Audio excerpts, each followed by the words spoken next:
आप लोग भी जरा ध्यान रखना, आनुवंशिक जैसे रोग आते हैं ऐसे आनुवंशिक स्वभाव भी आते हैं।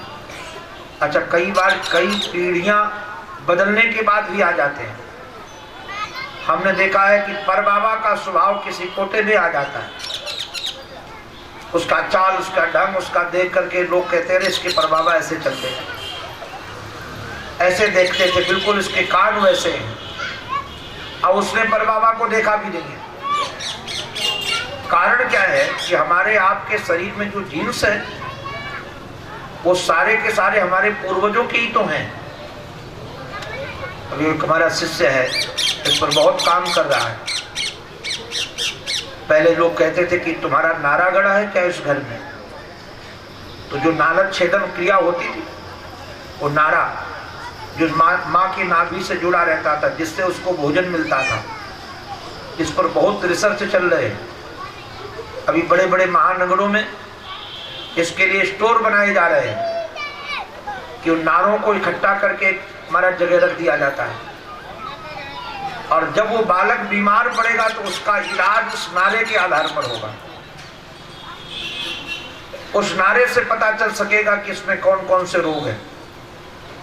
आप जरा बताइए कि विज्ञान भी हमारे यहाँ पहले भी था, तो ये विज्ञान जैसे पहले पुराने वाले विज्ञान अभी घूम घूम कर, हमारा एक शिष्य है इस पर बहुत काम कर रहा है, उसने कई जगह महानगरों में ये बनाए हैं अपने केंद्र।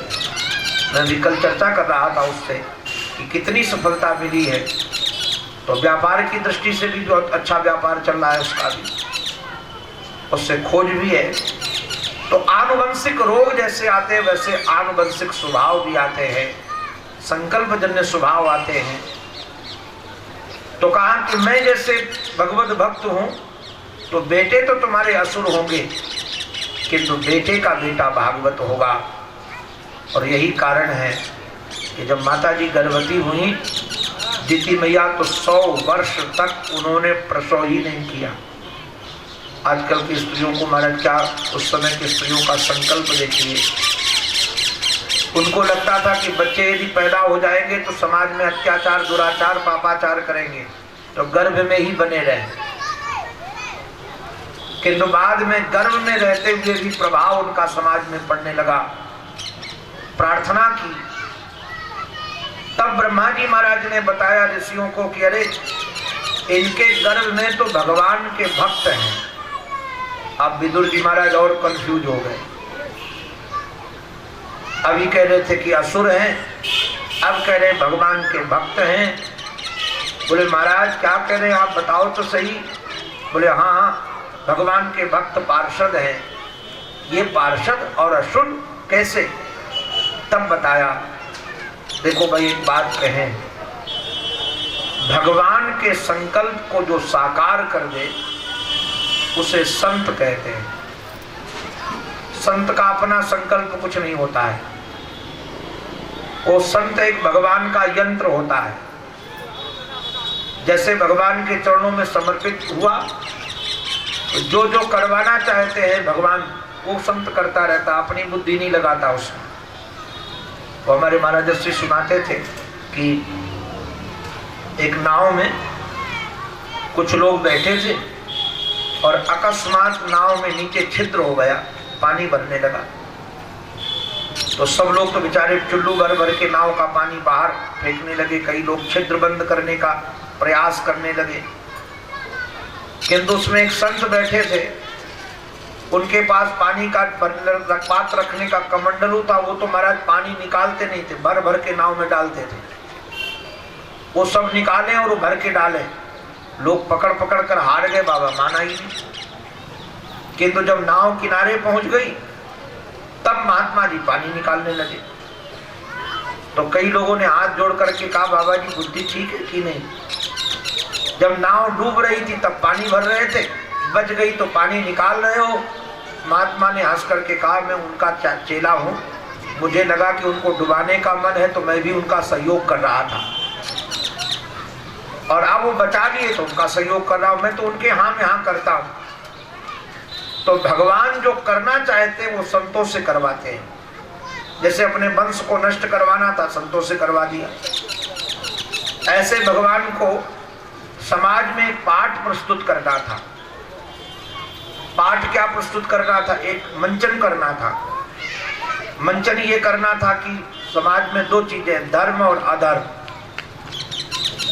अब निश्चित रूप से अधर्म जो होता है, आप देखना, अधार्मिक व्यक्ति पद में, पैसे में, व्यवस्था में बहुत बड़ा होता है। आप देखना, इसको और अनुभव करना। जितनी फिल्में बनती हैं उन फिल्मों को देखना आप गौर से। आजकल लोगों को फिल्म देखने भी नहीं आता। प्रत्येक फिल्म कुछ न कुछ हमको सिखाती है, किंतु हम क्या सीखते हैं वो अलग बात है, किस एंगल से देखते हैं वो अलग बात है। तो प्रत्येक फिल्म में लगभग ये दर्शाया जाता है कि खलनायक पद से, पैसे से, बल से बहुत बड़ा होता है। उसके पास सारे अधिकारी होते हैं, सारा उसके साथ समाज पैसा वाले जुड़े होते हैं, और नायक एक छोटा सा गरीब घर का निकलता है। उसके पास अपनी गाड़ी भी न हो, उसके पास अकेला होता है। किंतु शायद आज तक कोई फिल्म ऐसी नहीं बनी होगी कि खलनायक जीता हो और नायक हार गया हो। बाद में खलनायक को पीड़ा बहुत सहनी पड़ती है, किंतु विजय नायक की होती है। मैं कई बार एक वाक्य बोलता हूँ, सत्य परेशान होता है किंतु परास्त नहीं होता है। अगर सत्य के पथ पर आप चलना चाहते हो तो परेशानियों से डरना मत, विजय तुम्हारी है, क्योंकि सत्य को परेशान होना पड़ेगा। तो भगवान को एक पाठ दिखाना था कि एक खलनायक है और एक नायक है। अब खलनायक किसको बनाया जाए? मैं कई बार हंस करके कहता हूं कि मंच में दो आदमी का पाठ दिया जाए। एक का पाठ दिया जाए दुश्मन का और बलवान हो, दूसरा दुश्मन उसका हो कमजोर हो, और पाठ में भी दुश्मन हो और पहले भी दुश्मन हो। तो जब पाठ करने का मौका मिलेगा तो छोड़ेगा, सोचेगा इस बहाने पिटाई का मौका मिला, पीट लो। किंतु अंदर मित्र हो और पाठ में दुश्मनी का पाठ कर रहे हो तो मारना भी होगा तो धीरे से मारेंगे कि नहीं मारेंगे, केवल छुआएंगे। तो भगवान ने सोचा कि खलनायक भी बनाना है तो कोई अपना चेला ही बनाओ। अपना सेवक खलनायक बनेगा तो मारेगा भी तो ऊपर ऊपर से मारेगा, अंदर प्रहार नहीं करेगा, क्योंकि अपना चेला है। तो अपने प्रिय जय विजय को ही महाराज खलनायक बनाने को उन्होंने सोच लिया। कहा कि ये खलनायक बनेंगे, मैं नायक बनूंगा, मैं धर्म का पाठ लूंगा, ये अधर्म का पाठ लेंगे। तो अब इनको खलनायक बनाए कौन? तो भगवान की लीला तो संतों के आधार पर ही चलती है। जो जो संत संकल्प करते हैं, भक्त संकल्प करते हैं, भगवान वही करते हैं। भगवान का अपना कोई संकल्प है नहीं, अपना कोई पाठ नहीं। जैसा भक्त लिख दे वैसे भगवान पाठ कर दे। भक्त परवश भगवान है।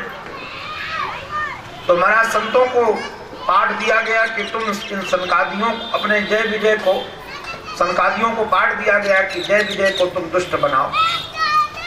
तो ये जय विजय के सन्मुख जब सनकादि आए और महाराज इन्होंने रोक लगा दी जय विजय ने कि नंग धड़ंग अंदर जा रहे हो, भगवान के दर्शन ऐसे नहीं होते।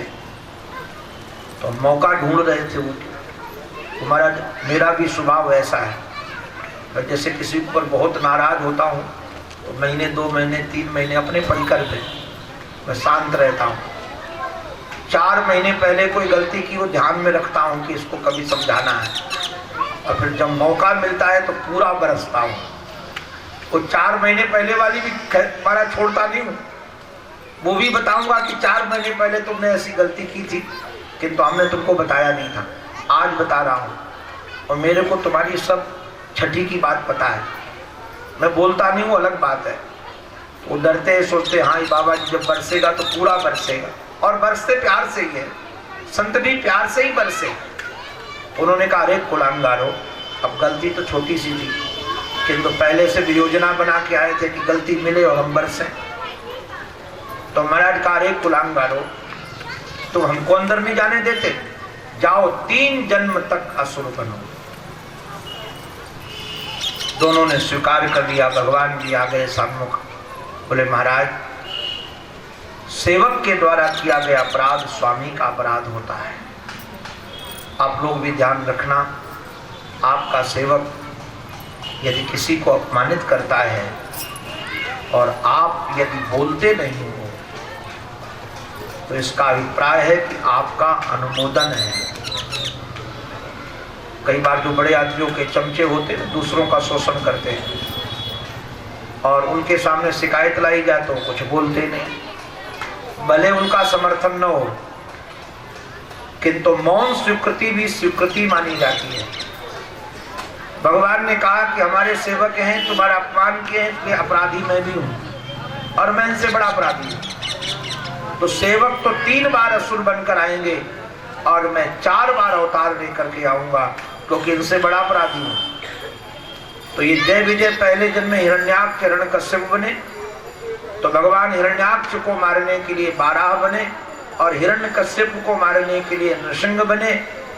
जब ये रावण कुंभकर्ण बने तब भगवान राम बन करके आए और जब ये शिशुपाल दंतवक्र बने तो भगवान कृष्ण बनकर आए।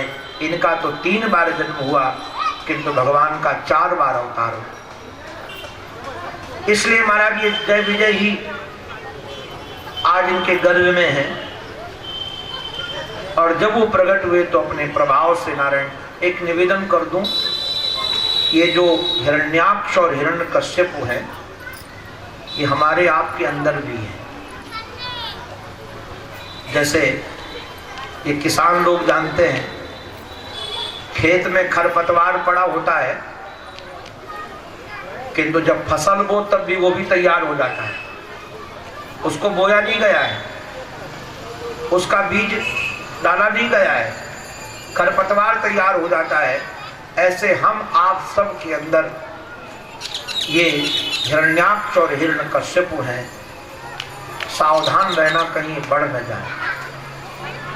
हिरण्याक्ष माने क्या होता है, इसको शब्द का अर्थ समझो पहले। हिरण्य माने होता है सोना, हिरण्य माने सोना, अक्ष माने आंखें, जिनकी दृष्टि केवल पैसे पर लगी रहती है वो हिरण्याक्ष है। लोभ की वृत्ति, यदि हमारे हृदय में लोभ आ गया है, आपसे हमारी प्रार्थना है इसको ध्यान रखिएगा, तो आज नहीं तो कल तुम्हें असुर बनाकर छोड़ेगा।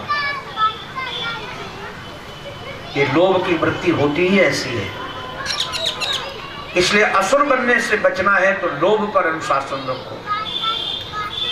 और हिरण्यकश्यप माने हैं लोभ की वृत्ति, अरे भोग की वृत्ति, और हिरण्याक्ष माने हैं लोभ की वृत्ति। कश्यप माने होता है सैया विश्राम स्थलेवा, जिसको महाराज ज्यादा सुख सुविधा चाहिए। हमारे महाराज जैसे इस बात को कहते थे, ध्यान रखना हमको लोग बंधन नहीं देते हैं, हमारी आदतें हमको बंधन देती हैं। यदि हमको बहुत कोमल सैया में सोने की आदत पड़ गई तो यदि कोमल सैया नहीं मिलेगी तो नींद नहीं आएगी, हम गुलाम हो गए सैया के। अगर हमको एसी में सोने की आदत पड़ गई तो बिना एसी की नींद नहीं आएगी, हम गुलाम हो गए एसी के। ये सुविधाएं हमको बांधती हैं। अगर आपको राष्ट्र की सेवा करना है, समाज की सेवा करना है, अपना कल्याण करना है तो भोग की सामग्रियों से बंधो मत, इनके आदत पे मत बंधो। मैं अगर महीने में 20 दिन बिस्तर में सोता हूं तो 10 दिन जमीन में सोता हूं। क्यों सोता हूं कि अगर बिस्तर न मिले तो कहीं ऐसा ना हो कि नींद आना बंद हो जाए। हमारा सेवक कई बार परेशान होता है, मैं अगर चाय पीता हूं तो 2 महीने पीऊं फिर छोड़ दूं।